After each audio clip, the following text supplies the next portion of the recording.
refusing to go to the family vacation because my sister is making a demand for me to babysit. Family trips should be happy, restful, and bonding experiences. These are moments when we may unwind from the pressures of daily life and make priceless memories with the people we care about. But what occurs when conflict and stress cast a shadow on the hopes of a family vacation? This is where I'm at right now, trying to decide whether or not to go on our next family trip. My hesitation is the result of what my sister made me do. She's requested that I play babysitter for the duration of our vacation, thus putting the onus of watching her kids while she takes time off on her own. Although I recognize that childcare plans are necessary, particularly when on a family vacation, I am angry and upset at the way this request was made. It's not that I don't want to do my part to make the vacation enjoyable for the whole family. To be honest, I would be more than willing to contribute to making sure that everyone had a positive experience. What bothers me, though, is the notion that I have to forego my own pleasure and downtime in order to accommodate my sister. Sibling relationships frequently provide their own unique set of difficulties, and family dynamics are sometimes complicated. In my situation, my sister has a track record of acting alone, making judgments, and expecting others to follow suit without hesitation. Our relationship has become unbalanced and resentful as a result of this pattern of conduct, and the request that I babysit while you're on vacation is only the most recent example of this dynamic. My main motivation for refusing to comply with my sister's request is to stand up for my own independence and limits. I think everyone has the freedom to choose how they spend their time and energy, especially when it's supposed to be a time for fun and leisure. My sister essentially violates my liberty by insisting that I assist with childcare tasks without taking into account my own choices and interests. She also denies me the chance to completely enjoy the holiday on my own terms. In addition, the notion that I need to put my sister's needs ahead of my own draws attention to a larger problem of gendered expectations in our culture. I understand all too well as a woman that we are expected to put other people's needs first, especially when it comes to taking care of others. In addition to being unjust, this assumption feeds negative perceptions about gender roles and the allocation of household chores within families. I'm opposing not just my sister's demand, but also the conventional wisdom that says women need to be the primary caretakers by default. I really think that family members should all contribute equally in the caring duties, regardless of gender.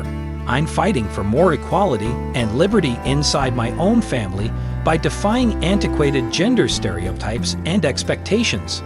Of course, there are repercussions for my choice to skip the family trip. I run the danger of escalating hostilities and stress in the family by refusing to comply with my sister's requests. My rejection can be interpreted as being egotistical or careless, especially by people who think I should put family harmony first. But I think that real peace in a family can only exist when everyone feels heard, respected, and appreciated. In addition to standing up for myself, when I set boundaries and make my demands known, I'm also modeling respectful and constructive communication among family members. It is noteworthy that I did not make this decision lightly regarding my unwillingness to go on the family holiday. I've evaluated the possible outcomes and looked into other options, such coming up with a just and equitable childcare plan that takes into consideration the preferences and requirements of every member of the family. My choice ultimately comes down to an issue of principle. I will not go on a vacation if my boundaries and autonomy are ignored, and where my efforts are not appreciated or respected enough. I will not support antiquated gender expectations and practices that restrict women's autonomy and uphold inequalities in families. I'm regaining my freedom to self-determination and demonstrating my value as an individual within the family by refusing to comply with my sister's demand. I won't allow myself to be reduced to the position of a secondary caregiver or have my choices and wishes disregarded for the sake of convenience. In summary, my decision to decline the family trip is a declaration of defiance against unjust expectations and a pledge to respect my own space and limits. It's a protest against antiquated gender stereotypes and expectations, as well as a plea for more equality and respect among my family members. In the long term, I think making this decision will lead to healthier, more balanced relationships and a more peaceful family dynamic, even if it may not be an easy one. In order to get on with my story, I must go more into the dynamics that exist in my family, as well as the larger cultural background that shapes our relationships and expectations. Certain gendered assumptions that my sister and I were reared with gradually influenced our positions within the household. Despite our parents' best efforts to uphold equality and justice, cultural norms and society influences unavoidably permeated our upbringing and reinforced conventional gender roles and expectations. My sister, being the eldest, frequently took on a leadership position in the family, planning activities and making choices that affected the rest of us. Her boldness was admirable in many ways, but it occasionally verged on authoritarianism, making it difficult for the rest of us to voice our opinions or disagree. However, I frequently discovered that I was taking care of and nurturing my younger siblings as well as other family members. Because of my gender and cultural expectations, I was forced into this job rather than choosing it voluntarily. These roles solidified as we got older, forming our identities and impacting how we interacted with one another. While I was struggling to find my voice and make my own wants and goals known, my sister persisted in establishing her control and authority within the family.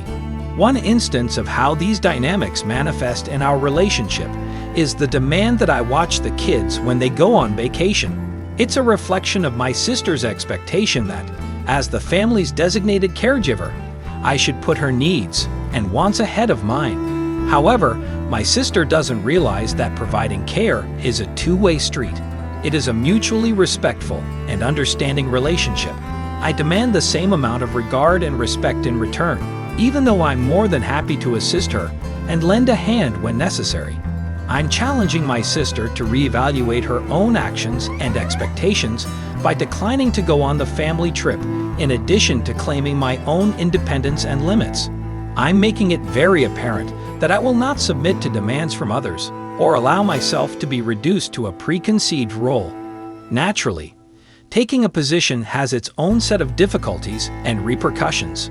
I run the danger of upsetting my family, and I also run the chance of being judged and criticized by those who might not agree with my choice. However, I'm prepared to take on these difficulties head-on because I think it's important to stand up for my own rights and dignity and to fight for what I believe in. I'm committed to create a more equal and respectful family dynamic, and I won't stand by and let outmoded gender conventions and expectations continue. I'm also setting an example for my younger siblings and future generations by choosing not to go on the family trip. I want children to understand that they are free to defy social norms and pursue their own pleasure at the expense of others. Rather, I want them to feel empowered to stand up for themselves, to establish their own limits and autonomy, and to demand the dignity and respect that each person is entitled to. I want to make a better, more inclusive future for my family and for society at large by standing up now. In summary, I refuse to go on the family vacation because it challenges deeply ingrained gender norms and expectations, builds healthier and more respectful relationships within my family, and paves the way for a more equitable and inclusive future. It's not just about me standing up for my own autonomy and boundaries. I firmly feel that this is the right option, and I will always stick by it in the face of difficulty. I have to deal with a wide range of feelings and factors as I work through the difficulties of saying no to the family trip. On the one hand, claiming my independence and defending my rights gives me a feeling of empowerment and emancipation. However, there's a nagging feeling of regret and concern about how my choice would be received. I can't help but be concerned about my parents and siblings and other family members' reactions to my rejection. Will they accept and understand my choice? Or will they think it was made out of self-interest and recklessness? Will they try to guilt-trip me into making a change in my views? Or will they be encouraging? I'm thinking a lot about these questions as I consider the implications of my choice. A part of me still yearns for approval and affirmation from people closest to me, Even though I'm sure of my beliefs and think I'm acting in my own best interests, as well as the larger ideals of autonomy and equality. However, I also understand that genuine acceptance and affirmation must come from inside. I can't depend on other people's acceptance to support my choices or to demonstrate my value as a person. Rather, I need to rely on my own beliefs for strength and confidence, knowing that I'm behaving in line with my ideals and values. I'm regaining my agency and claiming my right to self-determination by doing this. Even if those people are my relatives, I will not submit to their demands and expectations. I won't give up on my happiness and well-being in order to keep things as they are or steer clear of trouble.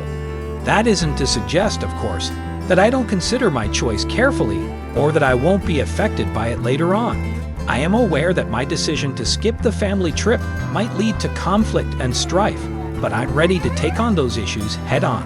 However, I also think that conflict has the power to spur development and transformation. By questioning the power dynamics that currently exist in my family and pushing for increased equality and autonomy, I intend to start a conversation about how important it is to respect personal boundaries and build wholesome relationships that are built on mutual respect and understanding. Ultimately, my choice to decline the family trip is about more than one isolated incident.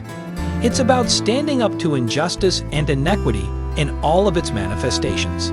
It all comes down to choosing not to support oppressive and discriminatory structures, whether they exist in my own family or in larger society. I might not know everything there is to know, and I might not be able to say with certainty how my choice will turn out. However, one thing is certain: no matter the cost, I will not back down from fighting for what I believe in or remain silent in the face of injustice. I thus approach the consequences of my choice with a strong feeling of purpose and resolution. Even though I could encounter criticism and resistance, I'm steadfast in my resolve to defend my own liberty, as well as the values of justice and equality that I find so important. Ultimately, I'm hoping that by declining to go on the family trip, I'll be the starting point for good change both inside and outside of my family. In the event that it doesn't, I may find comfort in the knowledge that, despite hardship, I remained loyal to who I am and what I believe in.